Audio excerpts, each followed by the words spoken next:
Hello and welcome along to another episode of this FM20 Build a Nation series, Climbing with Cliftonville with me, Daniel. It's part 29 today and we are back to face Linfield in the Bet Mclean League Cup Final. The only domestic trophy that we didn't win last season.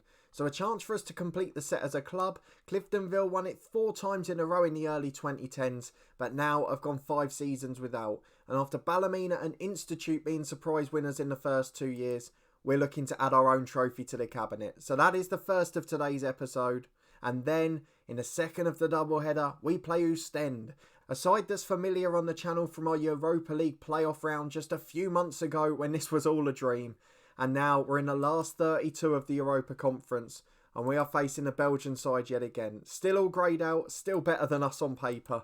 So we'll see how this one fares. The first leg on camera, and then we'll perhaps show the second another episode, if it's needed after the first result. But I hope you're looking forward to this one. I think the league's pretty much wrapped up now. 26 points clear. It's still Institute and Dungannon behind. Linfield in 4th. Larndown in 7th. And they've signed big again in January, so I don't understand why it's the case. But as it is, all of the big boys disappointing this year, and we're running away with it oh so easily. Hopefully, because of our results this year, the coefficient and the league reputation improves, and then so will some of the other sides. But in the meantime, if you're looking forward to this one, please do put a thumbs up on the video. Subscribe down below for daily content from this series, as well as FM21 plans coming soon. There'll be loads of votes over the next few weeks on the community page, so please do check them out. And our live streams continue on Tuesday morning at 10 AM, and it's a brand new challenge starting tomorrow. But as well as looking at our results and our doubleheader today, we've also got transfer news. And mostly this time, it's outs to be honest. Behind my head on the ins, there's nothing since Jack Clark. We didn't do any more business coming into the club, but we had to trim the squad a little. So going out, we have got 3 big names. Dylan McCande is the first, to Cardiff. And we've stuck by our principles from our one club stories, and anything I ever do with a lower reputation club, if you're a selling club, get the 50% sell-on clause in. So we've got that for Dylan McCande, 120 grand rising to 250. He's already loan listed there, and we might get him back next year, who knows. But he's gone to Cardiff 23s, and after a really good spell with us, 18 league goals in 53 appearances, a memorable European run this year, Dylan McCande has left the club. Bryn Morris went out on loan to St Johnstone, sort of replaced by Sami Khedira in the squad, if we're being honest. So we've let him go out of the club. We've got Brad Lyons as a 5th choice if we need him. No one came in for Galbraith in the end. So for Morris, I just sort of saw it as a chance to get football. And as a player who was a backup with us at Cliftonville, he's now starting in the Scottish Premiership every week for St Johnstone. It really does show how strong our squad is. And hopefully with SPL football, he will improve immensely. He's still got big potential, the lad. And then finally the big one, Connor Johnson has left us. The centre-half has gone to Leeds after a 6-month transfer saga. 375,000 up front, 50% sell-on clause. And to be fair, a move to a club in Leeds that are second in the Championship. So next season he could be a Premier League player again. We can't begrudge him that. It's a really good move. And for us, we're a selling club. We're always going to be able to replace the players we have. I know at the moment we're relying on a lot of loanees, but we've got an excellent youth intake. We've got some young players like Mark Lyons out on loan who will come back and be in the squad next year. We've got Connor Crawford coming through. And as long as we can strengthen other clubs in this country, or it allows us to free up funds to do what we did with Mark Lyons, then so be it. He's improved Institute for a year. He's also going to be a superstar for us. So there are so many things that are working well here. We just need to drag the rest of the league up with us, and we'll try and do that this summer as well. But let's have a look at the recent results before we head into these games. You were with me, of course, as we had the Shield final against Ards, a 3-2 victory as they ran us very close in an entertaining game. 5 games since then, the same opponents in the league ended in a 3-1 victory. Middleton, Clark and Idar with the goals there. A 3-2 win at Linfield, Jack Clark making it 3-3, as well as Middleton and Galbraith. And then away at Glentoran, we threw away a 2-0 lead. The backup side, early goals from Noah Daly and Sami Khedira with his first and only goal for the club so far. But unfortunately, we were pegged back with 2 late goals. 1 late in the first half, 1 late in the second. A 1-0 win against the same opponents though in the Irish Cup. And we were uninspired in this game. Our first team played, we were awful. Connor Crawford came off the bench though. And 30 goals for the season. He did it again. And despite being in that group with Cahill and Khedira, we can't get that personality right, and that's the only thing that worries me now. Aside from that, I think sky's the limit. Made his under-21 international debut as well, scored a brace on that occasion. I think he'll be in the first team before long. And finally, a 3-1 win against Dungannon last time out. They were right up there in second place, and it was Kay Naismith with a brace and Stephen Thompson ending a goal drought. We almost loaned him out on deadline day. Linfield came in, but in the end he rejected them. And he stays here, and he scored another big goal in that one. So 2 big games today. Linfield first, they're missing a hatful of players. Oostende second, no one unavailable for either side. And we are top of the Danske Bank Premiership after another pretty successful transfer window. In terms of other clubs, there wasn't a great deal going on. Peter McKiernan, one of our former youth players, has gone to Larne via a second tier side. Phil Gordon, a youngster from Ballina Millard and their famed academy. I mean, look at his ability as a striker. He's gone to Crusaders, and with full-time football and contracts, hopefully he'll improve his physicality. Linfield signed Jake Gorman from Glenarvan, which we talked about last time, but otherwise a fairly quiet window again. The professional side's bringing in one each, and otherwise it's been a quiet window.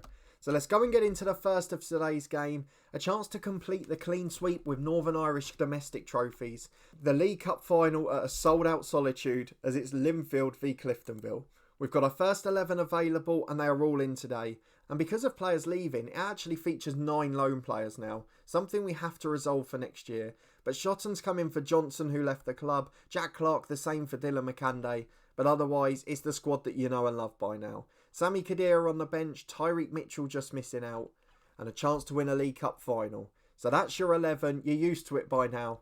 Let's see if we can complete the job. 4-2-3-1 for Linfield. Van Overbeek's still there, Stewart's there, Noel Quinn's in at left back due to injuries. But there's not a lot of quality in that side, and there's a lot of injury problems. They've still never replaced Shane Lavery, who was available for loan, so I'm not sure why Linfield didn't go for him. But we're going to ask the boys to pick up where we left off, and we're going to get into the first half. And to be fair, there's already been transfer news, or sort of stories to say that David Healy won't get a new contract with the club, Linfield that is. I'm tempted to take over in the summer and just give them a boost. Adam Idar's volleyed over the bar. I want to see sort of what's possible, because I reckon they could get in a great squad if they tried. It's just that they're not really committing. But at left back, we've got Ryan Burke with a throw-in, and it's a great chance for us to move forward, as Middleton goes back to Burke again. Picks it up on the left-hand side. Long ball forward towards Idar. He's got Hepburn Murphy with him. Adam Idar goes alone, no. And it's straight into the keeper's hands. Now Hepburn Murphy has dropped to 2.5 star. He's actually the weakest player in our first 11 alongside Bazunu. Adam Idar's dropped to 3 star. So these strikers are now average players for us, which is amazing. As Matthew Smith picks it up on the edge of the box, he's got time on this left side. Great switch of play, but Quinn heads away, and it falls for Fallon. Up to Stewart and O'Connor. Good counter-attack this from Linfield. Over to Van Overbeek on the right-hand side, and it's a good chance to get the goal here. Into O'Connor, great save Bazunu. And second time off the woodwork, he grasps it. But a great chance for the Blues, and they nearly take the lead. But as it stands, we go up the other end and do exactly that. Though the offside flag is up against Nathan Wood. So Linfield's blushes are spared there. Didn't mark well from the set piece. But with nearly half an hour on the clock, it's still goalless. As Idar picks it up on the left-hand side, just inside his own half. Into the centre circle to Lansbury, the experienced midfielder, the first summer signing of course, and he's had a great year for us. Out to Nico Williams overlapping on the right. We know he's here next season as well. Crosses for Middleton, his shot's blocked, and Lavery hoofs it for a throw-in. So it's Shotton, Williams and Middleton who we know are here next season. But I would like to get 2 or 3 more permanents in, and I'm hoping we can do that. Half time though, and we've got more pressing concerns because it's 0-0 here despite a very good performance. We've not been able to take the lead. We've not really caused that much havoc. 2 or 3 good efforts, but that's about it. Fitness should benefit us. We've got the much better physical side at the moment as Jack Clark picks it up on the right. Hepburn Murphy to Williams. Into Middleton. Hedge just over the bar. Another chance goes begging with 50 gone. And I don't see where it's coming from at the moment. But we're back with Nathan Wood again. Just inside his centre circle and he goes all the way back to Bazunu. The goalkeeper chips it up. Oh, it's given away. It's a terrible ball to O'Connor and he's in 1-on-1. O'Connor beats his man and luckily Bazunu makes amends. It was straight at him or he had a lot of questions to answer. And luckily we're up the other end with Burke to Smith. One of the few permanent players in the squad and a superstar at that. Lansbury back to Smith again. He's got a chance to switch it, but just keep in possession for now. Up to Clark, flicked on for Hepburn Murphy, and he puts it in for his 21st of the season. A mini goal trail over. Jack Clark with an assist again. And what a goal that is. 1-0 to Cliftonville, and it looks like we're completing the set domestically. 20 minutes to go, substitutions needed. Naismith will come on for Middleton, who's had a poor game. Jack Clark looks complacent, so Noah Daly will come on for him. And I think the other one's going to be the striker. Adam Idar's been poor, so Hepburn Murphy advanced forward. And Connor Crawford, the goal-scoring machine in the big games, he's on for the last 15. Can we hold on for victory? Just over 5 to go, and it's a Henry Lansbury corner. He's brought down in the box. Connor Crawford or Hepburn Murphy to take it? That's the question. I think we go Hepburn Murphy here. Crawford in the league I tend to prioritise because I want him to be the record league goal scorer for this club. Whereas in this instance, Hepburn Murphy, it's all about goals, and he's into the corner for 2-0. A brace for Hepburn Murphy, a 22nd of the season, and we are going to win the Bet Mclean League Cup, completing a domestic set for Cliftonville, and another successful season on the cards. The perfect warm-up for European knockout football. But Linfield won a consolation yet. Into stoppage time. Shevlin to Robinson. Into the back post. Williams heads away. Daly flicks on. Finds Crawford. Oh, it's a poor ball. Given away, but Lansbury nicks it. And it's long downfield again. Crawford to Smith. Over to Hepburn Murphy. Can he complete the hat-trick? Of course he can. Matthew Smith with another one of those winding long balls for an assist. And Hepburn Murphy makes it 3 today. What a finish to the cup final. Not a vintage performance, but we've done the job very efficiently. On to Oostende on Thursday, and that's where it all kicks off. As Lansbury's trying to add one more. Crosses to the back post. Naismith heads just over the bar. And it is going to be 3-0 to finish. Although Doyle's had a go. Straight at Bazunu though. Very strange end to this game. Suddenly end-to-end for stoppage time. I'm not quite sure what's caused it, but as Bazunu clears, we're just 10 seconds from the final whistle. Williams picks it up on the right. They're still trying to add one more, but it's out for a throw, and that must be it. It's a thoroughly professional performance, a really good job done, and we've managed to win yet another trophy. 3 for the season, I make that. The Shield, the All-Ireland Champions Cup, and now the League Cup as well. We've still got a chance at the Irish Cup. Unfortunately, we went out of the Tunnock's Caramel Wafer Cup, and the Europa Conference, we're not going to win it, but if we can sneak through one more round, it just continues to help build us. As Burke puts in a free kick, headed away, we're still going for some reason. A brilliant save from Naismith's shot. We've now played 5 minutes added on. The whistle does go though. The red and white suit is out again. It's because we have scored a hat-trick via Hepburn Murphy and have won the Irish League Cup Final 3-0. We're very pleased with the performance. We're very pleased to win the trophy. And we will be back in a minute to face Oostende, the Belgian side, for a place in the last 16 in Europe. We're back to face Oostende, and we've done some more work off the pitch as well. We've got a new affiliate club. That's Queen's University of the second tier. Let me go and show you them. The reason we've joined up with them is we get their training facilities, and theirs are ranked as great. So that will be a big addition for us. We're also only paying a nominal fee, and we get to loan young players out, again improving the country. As it stands, they're in 4th place. I don't know if it will get cancelled if they come up, but my hope was that we could have a Premiership club, that we could loan players to people lower in the division. But whether that will happen yet, I'm not quite sure. But a really good moment for us. We're looking at one player on a free and a new reserves manager in Northern Irish international Michael Duff. But whether those things will happen yet again, we're not quite sure. But today, it's all about Cliftonville v Oostende. The visitors from Belgium, slight favourites for the first leg, but we know we can beat them. We did it in the Europa League playoff back in August. We'll be trying to do it again today in February. We've got everyone fit who played at the weekend, including Middleton who passed that fitness test, and Nico Williams who's usually susceptible physically. And the full 18 is available, so we'll keep it exactly as it was for the weekend. We got David Healy sacked. It was his last game at Linfield. He was sacked after losing that cup final. But with our 18, we're really strong. Adam Idar's in poor form, so I'm going to go and do the usual warning, which should mean he'll score. We'll go and warn him, we'll criticise his recent form, and we'll say we've got faith in him to get back to scoring ways. So fingers crossed, as a hat-trick for him tonight. Into the first leg we go. Let's see if we can keep this magical European dream going. To be honest, I wouldn't be able to tell you if I recognise some of the names, though most of them don't look that familiar, if I'm being honest, particularly attacking-wise. We've got our usual 4-4-2 though, and we're going to encourage the boys into the first half. We've got a new assistant manager since we last played them, additions to the coaching team. So let's see if it works out for us. Into the first leg, and Burke's got a free kick into Adam Idar. Oh, it nearly works within 2 minutes. We saw it in the Dorking save. When you give that little kick up the backside about not scoring, it seems to work wonders. And we're back again with Nico Williams, the right back. Throws into Hepburn Murphy, who plays a 1-2. Inside he's got options, one of them Matthew Smith.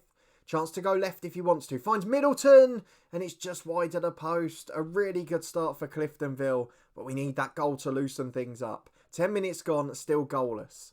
It's a free kick for the visitors into the back post. Oh, it's off the line. It's in. Yes, it is. Joey Ribeiro gives them a 1-0 lead. He's a very good player, as you can see. A central defender, definitely top championship standard. But we've gone one behind, and this Oostende side is stronger. And as a result, Cliftonville are struggling. But with half an hour gone, we're still in it, and we just need to get a goal here. As Nico Williams goes down the line to Jack Clark, the man we're looking to for inspiration. Back to Williams again. Inside to Smith, 25 yards out. Finds Middleton. Edge of the box, can he turn? He does! Oh, it's a great goal! He caught me out with a shot, and he certainly caught the keeper out. He eventually got down to it, but it crept under him. Cliftonville 1, Oostende 1, and Glenn Middleton with a moment of magic. I mean, you can see from some of the other ties the opposition we're up against, and how we've done so well to get this tie in truth. The likes of AZ playing against Sociedad, was it? There's some brilliant ties in there. PSV v Roma, and Adam Idar's given us the lead. It has worked. It always works. Tell the player who hasn't scored for 5 games, I've got every faith in you to get back to scoring ways. You are guaranteed a goal. That's all I can tell you in FM20. And we turned it around. We lead 2-1. The away goal, of course, could still be crucial. But I'd rather be 2-1 up than 1-0 down. As Middleton comes over halfway. Now we're on surging form. We're coming through the second half. We've got plenty of time on the ball. Middleton crosses. Jack Clark's there. It's 3. It's 3-1 to Cliftonville. Jack Clark on his European debut for the club with a brilliant finish. We lost it as Middleton was running past hundreds of men, Ryan Giggs-esque. And he's in for 4, is it? Oh, it's offside, Matthew Smith. But what a turnaround in the last 15 minutes. It is Cliftonville 3, Oostende 1. And suddenly, we're favourites for the last 16. We've got to avoid another away goal. That's the thing that could really hurt us. But here, we tell the boys it's excellent. How do they keep managing to surprise teams? We saw that centre-half Ribeiro. He's better than any of our players. And he's somehow on the losing side because these boys keep on impressing. As Ryan Burke picks it up at left-back. He cuts inside to Lansbury in the centre circle. Switches to the right to Jack Clark. The one real star man in his team. Skins too. Oh, what a save by Legrand to tip it over. Fantastic run. Hepburn Murphy from the corner heads over. And this is Cliftonville rampant again. It's got shades of the sort of Maccabi Tel Aviv game this, right at the start of the season. As Idar picks it up on the left-hand side again. Gives it away to Tack. Can he hold him up though? We don't want to concede a second. We win it back to Middleton, but it's still in possession for Oostende. Vincent back. To Ribeiro, the goal scorer. Down the line to Beckers. But we're pressing them, we're forcing them backwards, and eventually they go long. Shotton and Lansbury can't clear though, and it falls for Hermans. He cuts inside to Peters, and it should have been 3-2. Bazunu gets to his right, but it was a comfortable height, and it made it fairly easy in the end. And we're straight back on the front foot with Nico Williams. This is the style of football you love to watch. It's great to see us playing end-to-end here, against much better sides as well. As Matthew Smith finds Nico Williams. To Hepburn Murphy! Oh my word, it's 4.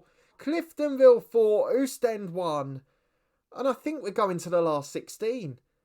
We might even not need to show the second leg at this rate. It's complete dominance. Ryan Burke puts the ball in. Shotton's there. Oh, I'm speechless. I am speechless. Cliftonville are going through to the last 16 of the Europa Conference. We could play PSV. We could play Roma, Real Sociedad, one of the superstars. Clark's offside, or it could have been 6. They have completely collapsed. With an hour gone, it is 5-1 to Cliftonville. And it looks like we're unbeatable at the moment. How are these lads making themselves invincible in Europe? It's incredible. And with 20 to go, we'll think about subs. But I don't want to change a thing. Why would you when it's like this? As it is, Matthew Smith's on a yellow card. So I'm just going to bring on Sami Khedira. Plenty of experience in there. And it's just going to make us as solid as we can be. Up front, Hepburn Murphy scored 1, but we might as well give Connor Crawford a run out. He always scores in the big games. And we'll give it 5 more before making the final sub. What a performance from 1-0 down. And it's a throw on the left-hand side for Oostende, just over 10 minutes left. And I really want to avoid conceding a second. I still think we'll be favourites, but we'd like to keep it clear if we can. But Middleton's nicked it from a pass that's gone astray. He's got Idar ahead of him, switches to Crawford, and it's just wide of the post on the volley. He might have been offside anyway. But as it stands, what can you say about this side? They continue to perform above all odds. 5-1 against the Belgian side who are favourites, professional, and a very reputable team. And Middleton picks it up again. We're not done yet. Nico Williams overlapping to Crawford. And his shot's blocked behind for a corner. Jack Clark is knackered. He's going to be replaced. Noah Daly will get 5 minutes. But what a side. What a team. What a performance. You could not ask for more. Lansbury will take it. An outswinging corner. To the front post to Noah Daly, the sub. Kadira wins it back to Lansbury. And the highlight ends. 5-1 is the score. And in the second half, we have been incredible. There's the result. Joey Ribeiro, the best player defensively on the pitch. And he couldn't stop them scoring 5. I mean, what on earth is going on here? They've got brilliant players across the board. They're just really solid professionals. Better than a lot of ours. And I don't understand how we're beating these sides heavily. I still don't know how we beat Besiktas. How we competed with Sparta Prague. How we competed with Celtic. This side continues to work miracles and wonders in Europe. And we're not even going to need to show the second leg. A 5-1 victory, we're almost certainly through. And barring a disaster, we will be back for the last 16 of the Europa Conference. If you thought I was going to be saying that at the start of the season, then you're a better person than I, because I never saw it coming. We will be back for that. It's obviously not scheduled yet. We've got the league split to come. We should be champions by then. And the quarter-final of the Irish Cup too. But if you did enjoy this episode, a wonderful double-header, completing the domestic set for trophies and another memorable European moment, please do put a thumbs up on the video. Subscribe down below for daily content from this series. We continue every weekday at 4:30 and every weekend at 1 PM. We'll be back for a live stream at 10 AM tomorrow. And of course, FM21's just round the corner. And I really hope you're looking forward to that. This week over on the podcast channel in the eye above, we'll have our Irish League predictions for the season coming up, due to start this Saturday in real life, of course. So we'll be giving you our view on that, as well as much, much more, including weekly championship predictions. But a massive thanks for watching this one, your continued support with the series.